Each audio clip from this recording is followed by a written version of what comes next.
Hello everyone, मेरा नाम है भारती शर्मा और आज हम देखने वाले हैं क्लास 10 की हिस्ट्री का चैप्टर नंबर 2 जो कि है नेशनलिज्म इन इंडिया।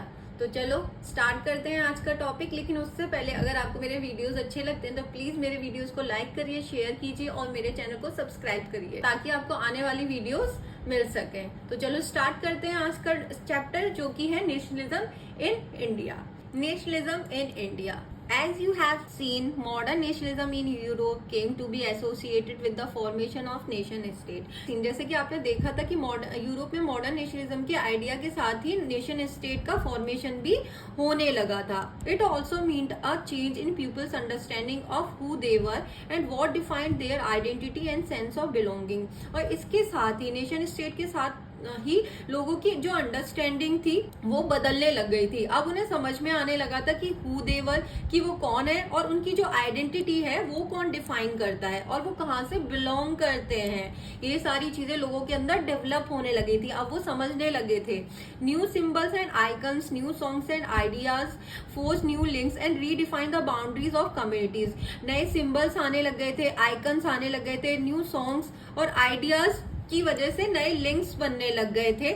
ठीक है. और जो बाउंड्रीज थी, पुरानी जो बाउंड्रीज थी उनकी जगह अब रीडिफाइंड नई बाउंड्रीज बनने लग गई थी. ठीक है. तो जैसे हमने देखा था मोनार्की सिस्टम था तो राजा जिस भी कंट्री पर अटैक कर लेता था उसको अपने राज्य में मिला लेता था, किंगडम में मिला लेता था. तो कहीं की भी किसी भी नेशन की जो बाउंड्री थी वो फिक्स नहीं थी. तो नेशन स्टेट के साथ बनने से ही क्या होने लगा था कि जो बाउंड्रीज है वो रीडिफाइन कर दी गई थी. अब क्या फिक्स टेरिटरी है, ये जो एरिया है ये एक नेशन का बन गया है और इसके साथ ही न्यू लिंक्स बनने लग गए थे लोगों के. अब in most countries the making of this national identity was a long process.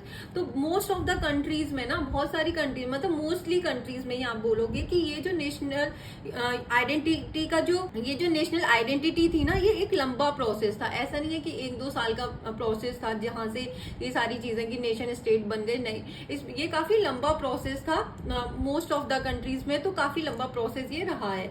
How did this consciousness emerge in India. अब हम देखेंगे कि ये जो नेशनलिज्म का आइडिया है हमारे इंडिया में किस तरीके से आया और ये नेशनलिज्म की जो फीलिंग है हमारे इंडिया में किस तरीके से आई, इसको हम लोग देखेंगे. In India and as in many other colonies the growth of modern nationalism is intimately connected to the anti colonial movement. तो अदर कॉलोनीज की तरह ही इंडिया में जो है मॉडर्न नेशनलिज्म का जो ग्रोथ है वो अल्टीमेटली कनेक्टेड था एंटी कॉलोनियल मूवमेंट से. ठीक है. तो लोग क्या है कोशिश कर रहे थे, स्ट्रगल कर रहे थे कि जो कॉलोनियल मूवमेंट है वो एंटी कॉलोनियल मूवमेंट चला रहे थे कि जो ब्रिटिशर्स है उनकी कंट्री को छोड़ के जाएं और वहीं से मॉडर्न नेशनलिज्म क्या डेवलप हो रहा था. लोगों के अंदर राष्ट्रीयता की भावना उत्पन्न हो रही थी. ठीक है. और वो किसके थ्रू हो रही थी, एंटी कॉलोनियल मूवमेंट के थ्रू हो रही थी कि सबका शत्रु क्या था, सबका दुश्मन कौन था, सेम था, ब्रिटिशर्स थे, उन्हीं के खिलाफ लड़ना था. तो कहीं ना कहीं जो मॉडर्न नेशनलिज्म की जो फीलिंग है वो अल्टीमेटली कनेक्टेड थी एंटी कॉलोनियल मूवमेंट से. People begin discovering there unity in the process of their struggle with colonialism. तो लोग जो है अपनी यूनिटी को देख रहे थे, डिस्कवर कर रहे थे कि जो हम स्ट्रगल कर रहे हैं कॉलोनिज्म के खिलाफ. तो क्योंकि सबका दुश्मन कौन था, सेम था. चाहे आप राजस्थान से बिलोंग करते हैं, चाहे आप गुजरात से बिलोंग करते हैं, चाहे आप यूपी से बिलोंग करते हैं, आप कहीं से भी, चाहे आप साउथ से बिलोंग करते हैं, आप कहीं से भी बिलोंग कर रहे हैं. ब्रिटिशर्स की कॉलोनी तो पूरे इंडिया में था ना, वो गलत तो सबके साथ कर रहे थे कि नहीं. अब जब वो सबके साथ गलत कर रहे थे तो कहीं ना कहीं लोगों को ये फीलिंग आने लगी, अच्छा आपके साथ भी ये गलत कर रहे हैं, आपके साथ. तो कहीं ना कहीं ये जो स्ट्रगल था ब्रिटिशर्स को यहाँ से बाहर करने के लिए, तो वो लोगों के अंदर यूनिटी को डेवलप कर रहा था. The sense of being oppressed under colonialism provided a sheer bond and the tied many different groups of together. जो सेंस ऑफ ऑप्रेस्ड था कि ये क्या है, हमारे साथ गलत कर रहे हैं, हमारी कंट्री में आके हम पे ही रूल कर रहे हैं. तो ये जो कॉलोनिज्म के खिलाफ लोग लड़ रहे थे इसकी वजह से डिफरेंट ग्रुप्स क्या है साथ में आते हैं और एक बॉन्ड शेयर करते हैं यूनिटी का. ठीक है. इसी के थ्रू एक यूनिटी लोगों के अंदर डेवलप होने लग जाती है. But each class and group felt the effect of colonialism differently. लेकिन हर जो क्लास थी या हर जो ग्रुप था उसके लिए जो इफेक्ट था कॉलोनिज्म का वो डिफरेंट था. किसी के ऊपर ज्यादा इफेक्ट देखने को मिल रहा था, किसी के ऊपर कम इफेक्ट देखने को मिल रहा था. ये जो इफेक्ट है ना कॉलोनिज्म का हर ग्रुप के ऊपर अलग अलग पड़ रहा था.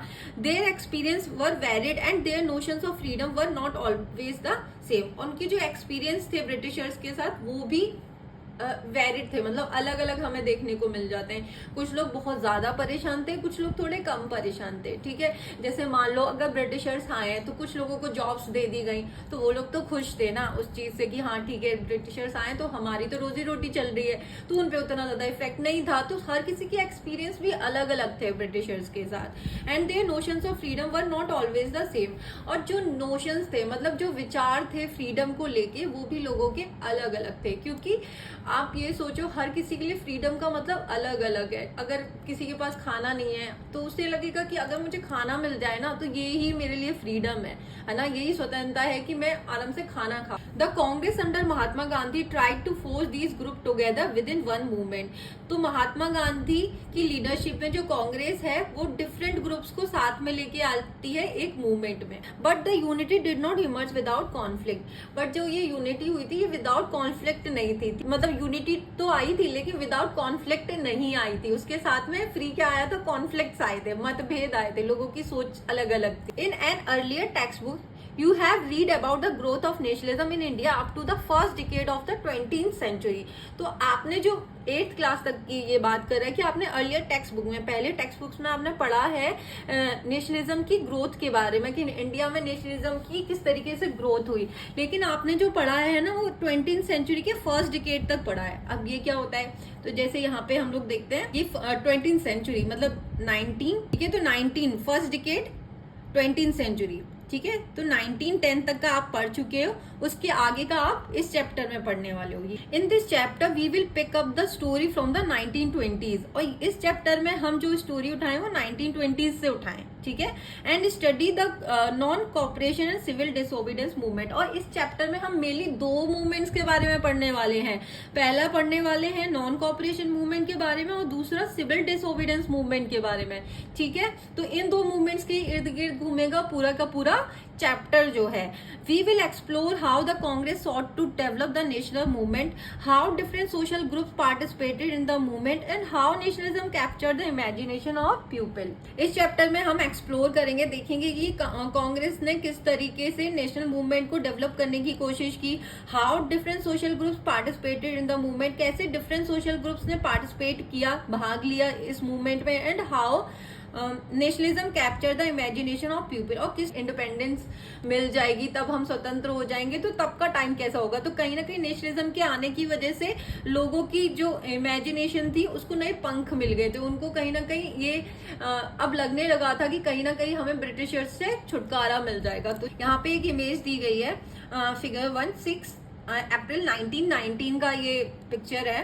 मास processions on the streets become a common feature during the national movement. तो 6 अप्रैल 1919 का ये इमेज है जिसमें दिखाया गया कि आपको ना जगह जगह पे इस तरीके की भीड़ देखने को मिल जाती थी सड़कों पे जब नेशनल मूवमेंट चल रहा था, ठीक है।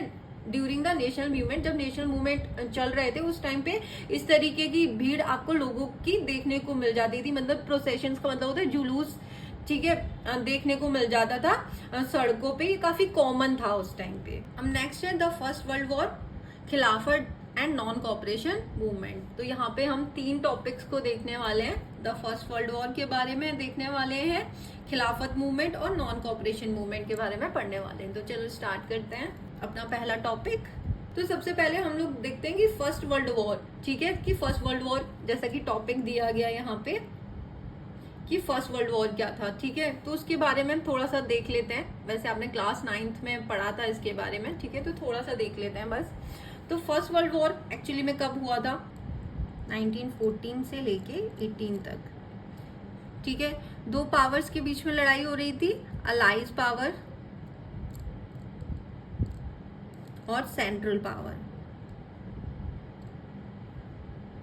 अलाइज पावर में कौन कौन सी कंट्रीज आती थी, ब्रिटेन आता था, फ्रांस, रशिया एंड यूएसए, ठीक है। तो यूएसए की एंट्री एक्चुअल में बाद में होती है, 1917 में होती है, लेकिन पहले जो इन्वॉल्व थी वो ये 3 कंट्रीज थी। और सेंट्रल पावर में आते हैं Germany, Austria, Hungary, Ottoman, Turkey, ये सारे सेंट्रल पावर में आते हैं, क्लियर। और जैसे कि हमें पता ही है कि जो जीत जाते हैं वो अलाइज पावर जीत जाती है, और 1918 में जो वर्ल्ड वॉर फर्स्ट है वो खत्म हो जाती है। फिर लास्ट में 1919 में ट्रीटी ऑफ वर्सेलिस साइन होती है। आई होप कि आपको इतना समझ में आ गया होगा कि फर्स्ट वर्ल्ड वॉर में कौन कौन सी कंट्री इन्वॉल्व थी, ठीक है, और कौन जीत जाता है, और ट्रीटी ऑफ वर्सेलिस के साथ ही ये वॉर खत्म हो जाती है। क्लियर? तो चलो अब स्टार्ट करते हैं। In the year after 1919 we see the national movement spreading to new areas. In the year after 1990 we see the national movement spreading to new areas। तो 1919 के बाद नेशनल मूवमेंट जो नए नए एरियाज में स्प्रेड हो रहा था, फैल रहा था। इनकॉर्पोरेटिंग न्यू सोशल ग्रुप्स, नए नए सोशल ग्रुप्स इसमें इनकॉर्पोरेट हो रहे थे, मतलब शामिल हो रहे थे। Developing new modes of struggle, और स्ट्रगल के नए नए मोड्स आ रहे थे, नए नए तरीके से लोग स्ट्रगल कर रहे थे। How do we understand these developments? तो हम इन सारे बदलावों को या हम इन सारे डेवलपमेंट्स को किस तरीके से समझेंगे? What implication did they have? ये जो बदलाव आ रहे थे लोगों में, इसका रिजल्ट क्या हुआ उसके बारे में हम पढ़ेंगे, ठीक है। तो सबसे पहले तो जो वॉर है उसने नई इकोनॉमिक और पॉलिटिकल सिचुएशन पैदा कर दी थी इंडिया में, ठीक है। It lead to a huge increase in defence expenditure which was financed by war loans and increasing taxes. Custom duties were raised and income tax introduce, ठीक है। अब ये जो इकोनॉमिक और पॉलिटिकल सिचुएशन हम देखने को मिलती है वॉर की वजह से, फर्स्ट वर्ल्ड वॉर की वजह से, वो क्या था? इसकी वजह से डिफेंस एक्सपेंडिचर काफी बढ़ जाता है। अब डिफेंस एक्सपेंडिचर क्या होता है कि अगर आप वॉर लड़ रहे हो, आर्मी के लिए आपको पैसा चाहिए होता है, युद्ध लड़ने के लिए आपको पैसा चाहिए होता है, तो वो उसमें डिफेंस एक्सपेंडिचर में काफी ज्यादा खर्चा हो रहा होता है, ठीक है, काफी ज्यादा बढ़ जाता है उसका जो खर्चा है, विच वो फाइनेंस, और उसका जो खर्चा था बेसिकली वॉर का, ठीक है। अब इस जो खर्चे की भरपाई कहीं ना कहीं से करनी थी, तो उसके लिए उस खर्चे की, डिफेंस एक्सपेंडिचर के खर्चे के लिए वॉर के नाम पे लोन्स ले रहे थे ब्रिटिशर्स जो है, इंक्रीजिंग टैक्सेस, और टैक्सेस को बढ़ा रहे थे। कस्टम ड्यूटीज उन्होंने बढ़ा दी थी। कस्टम ड्यूटीज क्या होती हैं? जब कोई भी कंट्री या कोई भी गवर्नमेंट जो होती है, जो गुड्स हैं उनके ऊपर इंपोर्ट या एक्सपोर्ट पे टैक्स लगाती है, तो उसको कस्टम ड्यूटीज बोलते हैं। तो वो उसको कहीं ना कहीं से तो पैसा चाहिए था, तो उन्होंने कस्टम ड्यूटीज को बढ़ा दिया।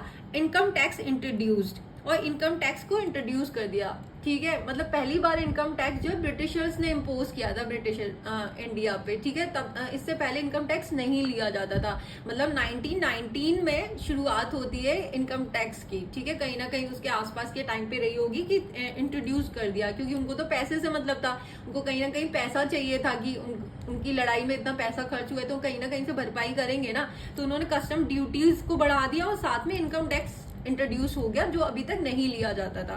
Through the war years prices increase, ठीक है। जब वॉर का टाइम चल रहा था उस टाइम पे चीजों के जो प्राइसेस थे वो काफी तेजी से बढ़ रहे थे, डबलिंग बिटवीन 1913 एंड 1918। यहाँ तक कि जो प्राइसेस हैं गुड्स के वो डबल हो जाते हैं, मतलब दोगुना हो जाते हैं 1913 और 1918 तक के टाइम में, ठीक है। मतलब जो वॉर का टाइम था उस टाइम पे इतने ज्यादा महंगाई हो जाती, ठीक है। जो 50 की मिलती थी वो अब कितने रुपए की मिल रही थी? 100 रुपए की मिल रही थी। तो जो प्राइसेस थे जो है डबल हो गए थे। मतलब पहले अगर 50 रुपए की कोई चीज मिलती थी तो अब वो 100 रुपए की मिल रही थी। Leading to extreme hardship for the common people. अब ये खुद सोचो ना, जब महंगाई इतनी हो जाएगी तो सबसे ज्यादा इफेक्ट किस पे पड़ता है? कॉमन लोगों पे पड़ता है, आम आदमी पे पड़ता है। तो आम आदमी लोगों की जो लाइफ थी वो काफी ज्यादा कठिन हो गई थी, काफी ज्यादा कठिनाई का वो सामना कर रहे थे।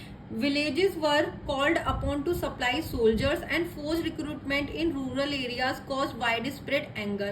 तो villages थे वहां से सोल्जर्स की सप्लाई हो रही थी, मतलब ठीक है, गांव से लोग भेजे जा रहे थे कि आपको लड़ाई लड़नी है। फोर्स रिक्रूटमेंट हो रहा था, जबरदस्ती भर्ती कराया जा रहा था उन्हें आर्मी में कि आपको लड़ाई लड़नी है। अब ये सोचो ना, आप उस कंट्री से बिलोंग भी नहीं करते हो, ठीक है, आप ब्रिटेन के तो नहीं हो, लेकिन आपको लड़ाई पे भेजा जा रहा है जबरदस्ती, जिसकी वजह से लोगों के बीच में काफी ज्यादा गुस्सा फैल गया था ब्रिटिशर्स के खिलाफ। Then in 1918 to 19 and 1920 to 21 crops failed in many parts of India. उसके बाद 1918 से लेके 19 और 1920 से लेके 21 के टाइम पे क्रॉप्स फेल्ड हो जाते हैं, मतलब फसलें खराब हो जाती हैं। इंडिया की बहुत सारी जगह पे क्या होता है, फसलें खराब हो जाती हैं, resulting in acute shortage of food. अब उसका रिजल्ट ये हो जाता है कि जो फूड है वो उसकी शॉर्टेज काफी ज्यादा हो जाती है, मतलब खाने की काफी कमी हो जाती है। फसलें खराब हो गई तो ऑब्वियस सी बात है क्या हो जाता है, खाने की शॉर्टेज हो जाती है। This was accompanied by an influenza epidemic. ये तो हुआ ही था, साथ में वहां पे एक एपिडेमिक आ जाता है, एक महामारी आ जाती है, इन्फ्लुएंजा एपिडेमिक आ जाता है। ठीक है, जैसे कोरोना वायरस आया था, कोरोना महामारी आई थी, एपिडेमिक बोलते हैं हम उसे। ठीक है, तो उसी तरीके की तब उस टाइम पे एक एपिडेमिक आ जाता है जिसको इन्फ्लुएंजा एपिडेमिक बोलते हैं। ठीक है, according to the census of 1921 12 to 13 million people perished as a result of famine and the epidemic. Famine और एपिडेमिक की वजह से 1921 के जनगणना के हिसाब से 120 से लेके 130 लाख लोग मारे जाते हैं। सीड का मतलब होता है मारे जाना। People hoped that their hardship would end after the war was over but that did not happen. तो लोगों को ऐसा लग रहा था कि जब वॉर खत्म हो जाएगी तब शायद हमारी जो सिचुएशन है वो सही हो जाएगी, लेकिन ऐसा कुछ नहीं होता है। At this stage a new leader appeared and struggle a new mode of struggle. उसी टाइम पे एक एंट्री होती है न्यू लीडर की, जो स्ट्रगल का एक नया आइडिया लेके आता है लोगों के बीच में। तो अब एंट्री हो चुकी है किसकी, हीरो की। तो यहाँ पे दिया गया force recruitment, new word. Force recruitment a process by which the colonial state force people to join the army. की जैसे मैंने बताया था कि ये एक प्रोसेस होता है जिसमें कॉलोनियल स्टेट जो थी, मतलब कॉलोनी जो गवर्नमेंट थी, लोगों को जबरदस्ती आर्मी में भर्ती करा रही थी। जो एक नए लीडर आते हैं, लोगों के सामने एक नया तरीका पेश करते हैं स्ट्रगल का। ठीक है, जो कि था द आइडिया ऑफ सत्याग्रह। क्या था, the idea of satyagraha. Mahatma Gandhi return to India in January 1915। तो महात्मा गांधी साउथ अफ्रीका से लौटते हैं जनवरी 1915 में। तो बेसिकली अगर डेट की बात करें तो 9 जनवरी 1915 में आए थे वो। ठीक है, उसी दिन को NRI डे के नाम से भी मनाया जाता है। ठीक है, as you know he had come from South Africa where he had successfully fought the racist regime with a novel method of mass agitation which he called satyagraha. तो जैसे कि आप जानते हैं कि महात्मा गांधी कहाँ से वापस आए थे, साउथ अफ्रीका से आए थे, और वहां पे उन्होंने रेसिस्ट रिजाइम के खिलाफ एक नॉवल मेथड, एक नए तरीके से मास एजिटेशन किया था जो काफी सक्सेसफुल हुआ था, विच ही कॉल्ड सत्याग्रह। और उस तरीके को वो बोलते थे सत्याग्रह। क्या बोलते थे, सत्याग्रह बोलते थे। The idea of satyagraha emphasise the power of truth and the need to search the truth. जो आइडिया ऑफ सत्याग्रह है बेसिकली उसमें पावर और ट्रूथ और need to search the truth, मतलब सत्य की खोज पे और सत्य की शक्ति पे जोर दिया जाता था। Clear? It suggested that if the cause was true, if the struggle was against injustice, then physical force was not necessary to fight the oppressor. उनका ऐसा मानना था कि अगर आप सच्चे हो, अगर आप सही हो, if the struggle was against injustice, अगर आप संघर्ष कर रहे हो इनजस्टिस के खिलाफ, मतलब अन्याय के खिलाफ, then physical force was not necessary. तो फिजिकल फोर्स की जरूरत नहीं है ऑपरेसर के खिलाफ लड़ने के लिए, मतलब जो गलत कर रहा है उसके खिलाफ लड़ने के लिए आपको फिजिकल फोर्स की जरूरत नहीं है अगर आप सच्चे हो और अगर आप अनजस्टिस के खिलाफ लड़ रहे हो, मतलब अगर आप अन्याय के खिलाफ लड़ रहे हो। Without seeking vengeance or being aggressive, a satyagrahi could win the battle through non-violence. Without being vengeance, मतलब without being vengeance का मतलब होता है बिना बदला लिए और बिना एग्रेसिव हुए एक सत्याग्रही जो है किसी भी युद्ध को जीत सकता है अहिंसा के बल पे।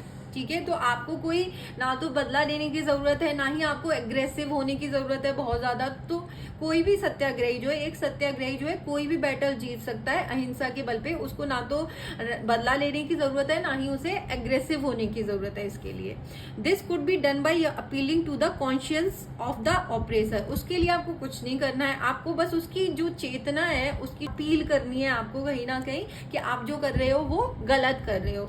This could be done bye people including the oppressors had to be persuaded to see the truth instead of being forced to accept truth through the use of violence. जो लोग हैं और जो ऑपरेसर है, मतलब जो गलत कर रहे हैं, उनको जो है आपको प्यार से सच दिखाना चाहिए, ना कि आपको फोर्सफुली या हिंसा के बल पे आपको उन्हें सच देखने पे मजबूर करना चाहिए। ठीक है, तो आप by this struggle truth was born to ultimately Trump.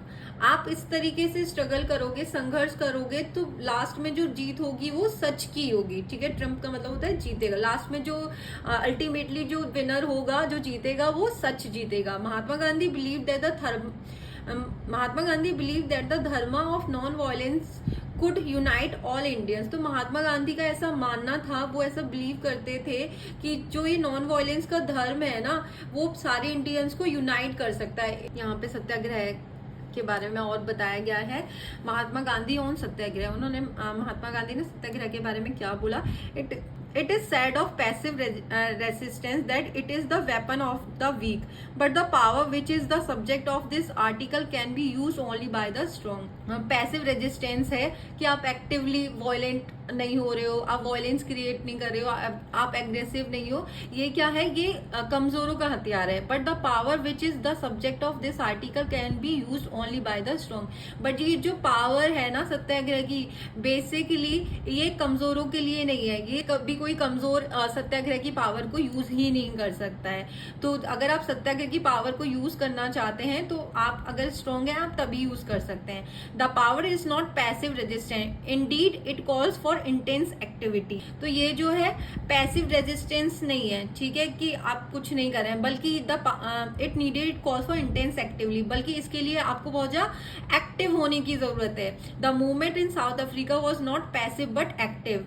तो जो साउथ अफ्रीका में गांधी जी ने जो मूवमेंट चलाया था, वो पैसिव नहीं था बट एक्टिव था। Satyagraha is not physical force, satyagraha physical force नहीं है। Satyagrahi does not inflict pain on the adversary, he does not seek his destruction. तो सत्याग्रह फिजिकल फोर्स नहीं है, शारीरिक बल नहीं है। एक सत्याग्रही अपने जो एनिमी है उसको कष्ट नहीं पहुंचाता है, मतलब उसको पेन नहीं देता है। ही does not seek his distraction, वो ये नहीं चाहता है कि मेरा जो एनिमी है, जो मेरा शत्रु है, वो खत्म हो जाए, डिस्ट्रक्ट हो जाए। In the use of satyagraha there is no ill will whatever, ill will की कोई जगह नहीं है। मतलब आपके अंदर किसी के लिए अगर बुराई है, तो आप सत्याग्रह का यूज नहीं कर सकते। तो अगर आप सत्याग्रह का यूज करते हैं, तो आपके दिल में किसी के लिए भी दुर्भावना का विचार नहीं आएगा कि आप जो ऑपरेसर है उसके बारे में गलत सोचेंगे। Satyagraha is pure soul force, satyagraha एक शुद्ध सोल फोर्स है, मतलब प्योर सोल फोर्स है। Truth is the very substance of the soul, जो ट्रूथ होता है वही सोल का आधार होता है, बेस होता है। That is why this force is called satyagraha, इसीलिए इस फोर्स को सत्याग्रह बोला जाता है। The soul is informed with knowledge, तो जो सोल है वो सोल के अंदर हमेशा नॉलेज होती है। In it Burns the flame of love, non violence is the supreme धर्म। इसमें हमेशा प्यार की जो लॉ है, फ्लेम है, वो जलती रहती है। Non violence is the supreme धर्म, और अहिंसा ही सबसे बड़ा धर्म है। It is certain that India can not revile Britain, तो उनका ऐसा मानना था कि जो इंडिया है कभी ब्रिटेन का सामना नहीं कर सकती, ना ही किसी यूरोपियन कंट्री का या किसी और यूरोपियन कंट्री का सामना नहीं कर सकती हथियारों के मामले में। The Britain worship the war god, जो ब्रिटिशर्स हैं वो युद्ध के देवता की पूजा करते हैं। They can all of them become as they are becoming warriors of arm, और उनके पास काफी मात्रा में हथियार हैं और अभी भी वो हथियार इकट्ठे कर रहे हैं। The hundreds of millions in India can never carry arms, तो भारत में जो है करोड़ मिलियंस ऑफ लोग कभी भी हथियार रख नहीं सकते। They have made the religion of non violence their own, उन्होंने नॉन वायलेंस का जो धर्म है उसको अपना लिया। After arriving in India, Mahatma Gandhi successfully organise satyagraha movement in various places. India में आने के बाद महात्मा गांधी ने काफी सारी जगह पे सत्याग्रह मूवमेंट चलाए। In 1917 he travelled to Champaran in Bihar to inspire the peasants to struggle against the oppressive plantation system. तो सबसे पहला मूवमेंट जो उन्होंने चलाया 1917 में तो इन 1917 he travel to Champaran in Bihar. तो 1917 में वो चंपारण जाते हैं जो कि बिहार में है, to inspire the peasants to struggle against the oppressive plantation system. In 1917 he travel to Champaran. तो 1917 में गांधी जी चंपारण जाते हैं जो कि बिहार में है। ये फर्स्ट मूवमेंट था गांधी जी का, ठीक है, टू इंस्पायर द पीजेंट। वहां पे वो लोगों को जो किसान है उन्हें इंस्पायर करते हैं, प्रेरित करते हैं कि वो जो ऑपरेसिव प्लांटेशन सिस्टम है उसके खिलाफ वो संघर्ष करें, ठीक है, उसके लिए वो लोगों को प्रेरित करते हैं। Then in 1917 he organised a satyagraha to support the peasant of the Kheda district of Gujarat. उसके बाद वो 1917 में एक और सत्याग्रह ऑर्गेनाइज करते हैं जहां पे वो खेड़ा डिस्ट्रिक्ट के जो पीजेंट थे, खेड़ा डिस्ट्रिक्ट जो है गुजरात में है, वहां पे वो सपोर्ट करते हैं पीजेंट्स को, जहां पे जो किसान थे affected by crop failure and a plug epidemic. The peasants of Kheda could not pay the revenue and were demanding that revenue collection B relaxed. जहाँ पे जो किसान थे बेसिकली वो लड़ रहे थे क्योंकि उनकी जो क्रॉप्स हैं वो फेल हो गए थे। वहां पे तभी उसी टाइम पे प्लेग एपिडेमिक फैल गया था, प्लेग नाम की एक महामारी फैल गई थी जिसकी वजह से वो रेवेन्यू टैक्स नहीं पे कर सकते थे, क्योंकि जब फसलें नहीं है वहां पे बीमारी फैली हुई है तो खुद सोचो ना कि वो कैसे टैक्स दे सकते थे। तो वो लगातार डिमांड कर रहे थे जो पीजेंट्स थे कि उनको जो रेवेन्यू क्या है उसमें रिलैक्सेशन होनी चाहिए, मतलब वो इस हालत में नहीं है कि वो रेवेन्यू को पे कर पाए, तो उसमें रिलैक्सेशन होना चाहिए। In 1918, Mahatma Gandhi went to Ahmedabad to organize a satyagraha movement amongst cotton mill workers. इन 1918 में महात्मा गांधी जो है अहमदाबाद जाते हैं जहाँ पे वो सत्याग्रह मूवमेंट चलाते हैं कॉटन मिल वर्कर्स के लिए, ठीक है। कॉटन मिल वर्कर्स के लिए इसलिए चला रहे थे क्योंकि उस टाइम पे जो कॉटन मिल वर्कर्स थे उनके जो वेजेस थे वो काफी ज्यादा कम थे और महंगाई बहुत ज्यादा फैली हुई थी, ठीक है। तो जिसकी वजह से जो कॉटन मिल वर्कर्स थे वो लगातार डिमांड कर रहे थे कि उनकी अगर महंगाई बढ़ रही थी उनकी वेजेस, उनकी जो सैलरी है वो भी इंक्रीज होनी चाहिए। तो जिसके लिए 1918 में महात्मा गांधी अहमदाबाद जाते हैं और वहां पे सत्याग्रह मूवमेंट चलाते हैं और कॉटन मिल वर्कर्स को सपोर्ट करते हैं, ठीक है। तो यहाँ पे जो खेड़ा मूवमेंट की जो डेट दे रखी है एक्चुअली तो वो 1917 दे रखी है, लेकिन जो एग्जैक्ट डेट है वो एक्चुअली में 1918 है, ठीक है। लेकिन आपकी एनसीईआरटी में 1917 दिया हुआ है तो आपको जो याद करनी है वो 1917 ही करनी है, ठीक है। लेकिन अगर एग्जैक्ट डेट की बात करें तो चंपारण का जो मूवमेंट था वो सबसे पहले हुआ था 1917 में, उसके बाद 1918 में हुआ था अहमदाबाद मूवमेंट और उसके बाद थर्ड मूवमेंट हुआ था 1918 में खेड़ा मूवमेंट हुआ था, ठीक है। तो यहाँ पे लेकिन 1917 दिया हुआ है, एनसीईआरटी ने 1917 ही माना है खेड़ा मूवमेंट को, तो आपको वही याद करना है, ठीक है। लेकिन तो थर्ड नंबर पे आता है खेड़ा मूवमेंट जो है जो कि 1918 में हुआ था। तो पहले नंबर पे 1917 में चंपारण मूवमेंट होता है और ऐसा एमसीक्यू में पूछ लेते हैं कि कौन सा मूवमेंट सबसे पहले हुआ था, तो 1917 में चंपारण मूवमेंट सबसे पहले हुआ था जो कि प्लांटेशन सिस्टम के खिलाफ था, जिसमें कि बताया गया था कि इंडिगो प्लांटेशन करवाया जाता था, लोगों से नील की खेती करवाई जाती थी, जिसकी वजह से जो जमीन थी लोगों की, किसानों की, वो खराब हो जाती। तो उसके खिलाफ ये चंपारण मूवमेंट चलाया था गांधी जी में, जिसके लिए कि वो सक्सेसफुल भी हो गए थे। 1917 में जो खेड़ा मूवमेंट चलाया गया था वो एपिडेमिक और क्रॉप फेलियर की वजह से किसानों के पास पैसे ही नहीं थे, उनकी फसलें खराब हो जाती हैं, जिसकी वजह से वो इस हालत में नहीं थे कि वो टैक्स दे पाए, ठीक है। तो 1918 में जो अहमदाबाद मूवमेंट के बारे में एनसीईआरटी में बताया गया है वो मील वर्कर्स की लिए मूवमेंट किया गया था, जो कि वेजेस को बढ़ाने के लिए था, क्योंकि लंबे टाइम से कोई भी वेजेस नहीं बढ़ाए गए थे। गांधी जी ने यहाँ पे 3 मूवमेंट चलाए जो कि तीनों काफी सक्सेसफुल हुए, ठीक है। तो अब इसके बाद आप खुद सोच सकते हो कि ब्रिटिशर्स तो चुप रहने वाले नहीं थे, ना तो उन्होंने कोई वायलेंस क्रिएट किया, ना ही कोई लड़ाई हुआ, ना कोई झगड़ा हुआ, और शांति से सत्याग्रह के बल पे इन्होंने तीनों मूवमेंट्स को सक्सेसफुल बना दिया था। तो अभी हम देखेंगे रोलेट एक्ट के बारे में अपने पार्ट 2 में। आई होप कि आपको ये टॉपिक्स अच्छे से समझ में आ गए होंगे। अगर आपके कोई भी डाउट है तो प्लीज कमेंट बॉक्स में जरूर बताइएगा। Thank you for watching.